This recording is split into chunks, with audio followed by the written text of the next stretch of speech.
see. Those cases, I got them out of California, but because I searched all over the place trying to find something that hadn't been welded on. Yep. That was the problem. So you started with a clean set of 68 cases? Yeah, I mean, they were perfect. And the cylinders are 30 over? 30 over, I believe is what he told me. What kind of pistons? They're just stock Harley pistons. And the valve? It's got a new set of PB cams. That was kind of a different cam from the old P cams. PB, like peanut butter? PB? Yeah, PB. Yep. PB cams. cams were what came in the Harley Sports back. Yep. But the PB was a little bit hotter cam. He wasn't no, radical cam. Yep. But they were new. I found them somewhere. And the valve, what was done to the valve train? Huh? The valve train was valves were all redone? Yeah, he put new valves. All that stuff has been replaced.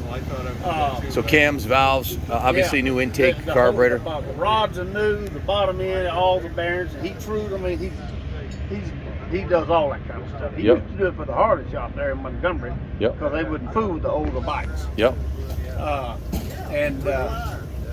So let's see, what else? Clutch, how about the clutch in primary? Barnett, brand new Barnett Kevlar clutch in it. Okay. So I mean, it'll run in oil, because these came with dry clutches. So it's in oil now? It's dry. There's no oil in it. It's dry clutch? Yeah. Is it supposed to have But oil? it'll run in oil. Yeah, you put oil in here. Yep. A lot of people put a different way, but he recommended putting a straight 220/50 Harley oil that goes with it, because he said that it'll get kind of intermixed. Okay. know. Some of the transmission oil gets into the motor, so he just run the same thing in both of them. That was his. And this is the XLCH competition hot cases, which is good. 68. Right. And it started life as a 900, now 30 over. Maybe it's a 903 or something like that. Yeah, I'm almost positive about that. I know when he tore it down, he said somebody's just done and he checked tolerances and everything, and they were right on. So he. All the hardware is brand new. I bought all that stuff. Now that thing was hard to find. These, I think they started putting these on there. The original ones were big aluminum. Yep. These people like better, but I think I paid about $400. $400 just for the they're cover. hard to get. The main thing about them. What do you think your total investment in the build is, if you had to guess? They ain't gonna tell what I got to say, man.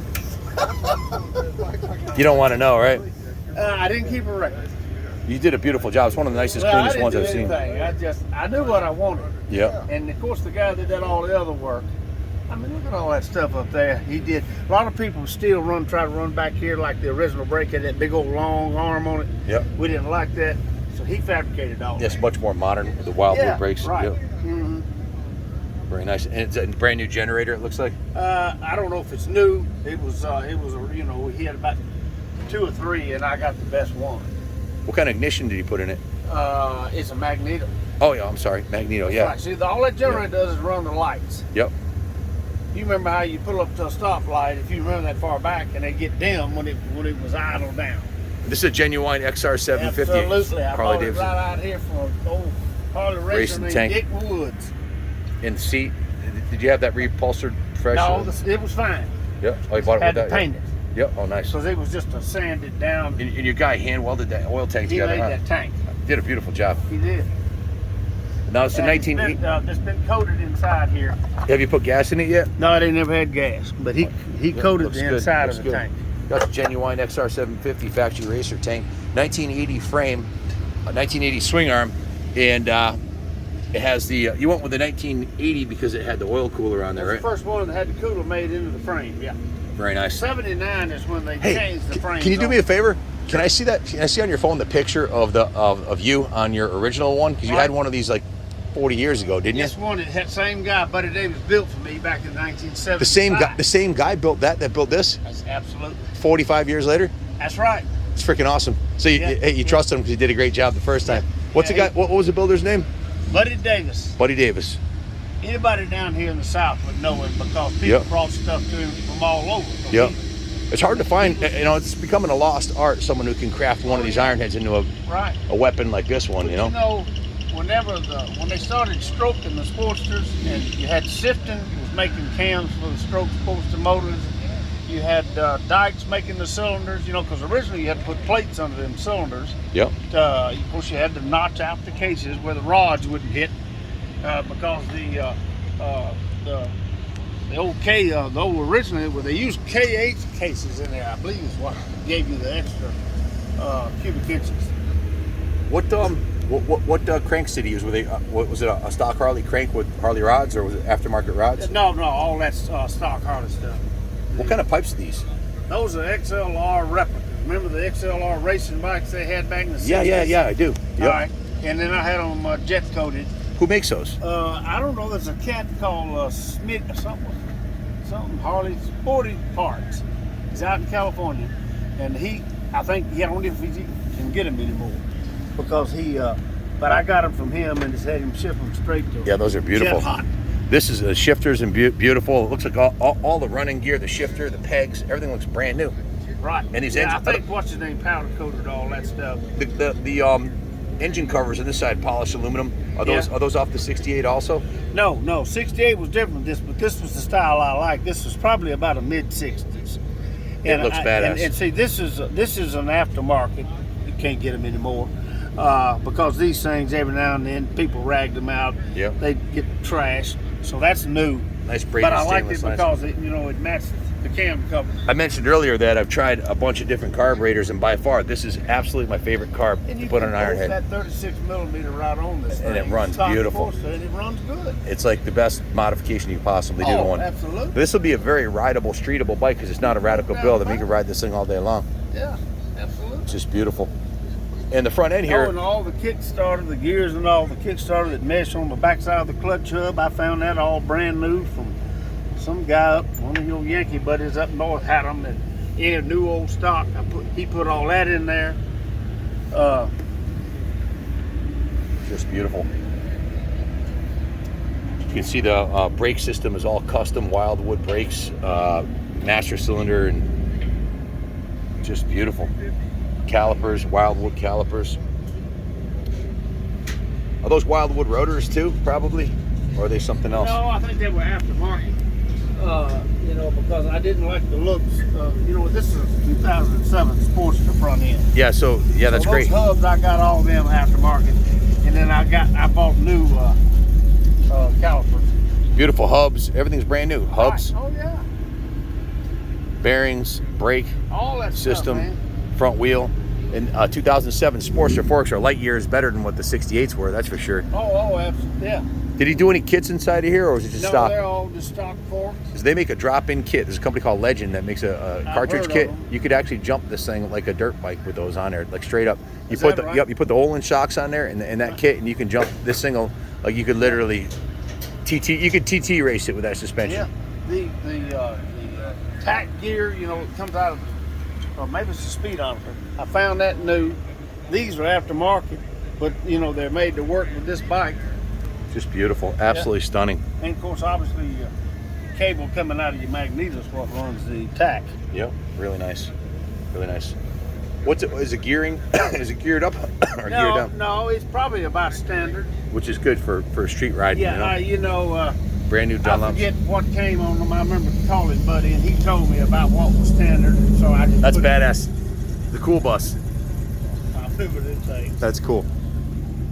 So basically everything is new on the wheels. The tires, tubes, rims. That's brand new. Brand new. Yeah. The hub, the brake, you can see. It's all brand new. This is aftermarket. What kind of shocks are those?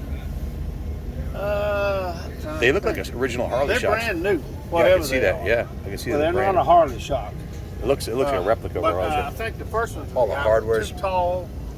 Anyway. How long did it take you from start to finish to do the build? It probably took about a year on the motor because I was, Buddy just worked on it when he called me and said, well, I got to have this, and I started looking for it. Yeah. And Bill Bailey probably took, because I carried it all over there to him. And how long did it take Bailey to build this thing, Mike? About a year, Charles. Was it that long, off and on? Yeah, he'd work on it. And he'd send me, I gotta have this and this and this, and I did it, and then he'd work a little more. So about a year on the motor. Bill Bailey did the motor, and who did? No, Bill Bailey did everything but the motor. Everything but the motor. Buddy Davis did the motor. I'm sorry. Buddy Davis did the motor. Bill Bailey did the and he had the build. Bill Bailey Customs. What do you think, Bill? Huh? What do you think, Billy? Badass, huh? Badass is right, man. This is probably one of my favorite bikes here. Yeah, This is right in my wheelhouse, you know. I'm gonna put my Evil Knievel gear on and wheelie this thing all the way up the street once it's done. Okay, I hope you don't mind. Hey, you the man. We noticed. I don't know if that thing right there may be tightening up. Oh yeah, I'll have my boys go right through it and. Oh yeah, I mean, everything needs to be checked out. It's completely brand new from the ground up. It hasn't even been started, guys. This is a fresh build.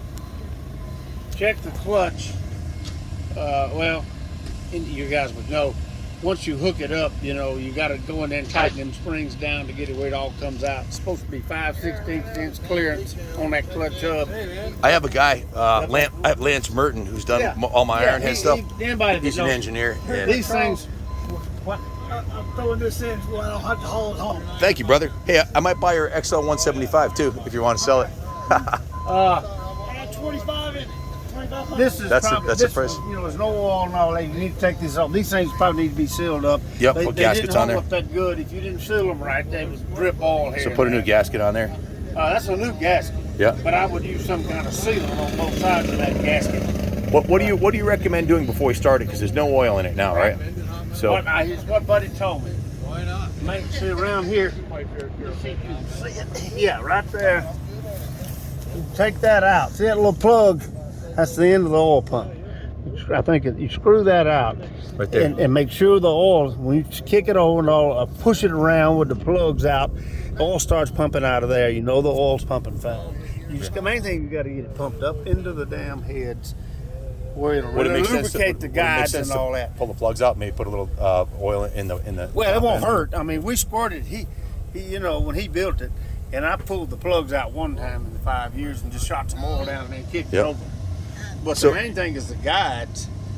See, so the only get the oil up into the heads and circulating.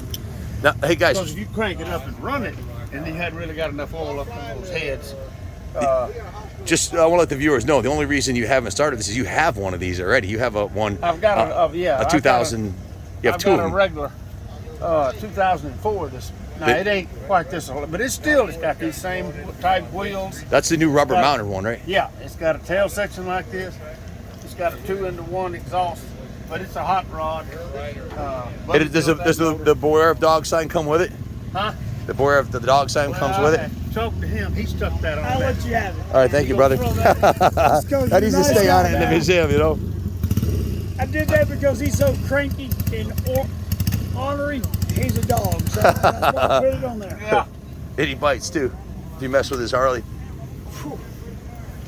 Yeah, what a beautiful piece, Charles. I haven't seen a finer one done. This is just... Well, I mean, we did everything right. My only talent was I knew what I wanted, and you know, and I got everything for those two guys that built it. But I already had mine for the day, so I couldn't do another one. Just beautiful. Well, stay tuned, guys, because we are going to take this back, and I'm going to hopefully get Lance Merton, who's an engineer, builder, who set the Land World Speed record on a Harley-Davidson powered Buell. He was a Land World Speed. He's an engineer, Harley mechanic, and he's good. I'll have him go through it and just torque everything down and do the heat cycles, right? You know. But the guy that built this motor, I'm telling you, he's been doing it 50 years, and he ain't never that I know of, and he don't build anything that isn't right. The profile of it is just beautiful, Charles. So thank you, sir. I'm really honored to have your bike, sir. Yes, sir, my man. It's a beautiful piece. I know it's going to a good home. Thank you. Well, and yeah, I'm really excited. This made the trip down worthwhile to me.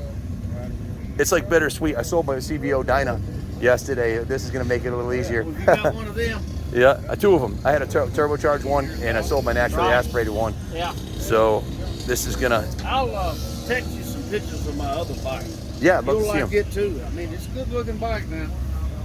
Stay tuned, folks. This is going to be cruising the streets of Rockville pretty soon. Thanks for watching, everybody, and God bless America. Long live Harley Davidson.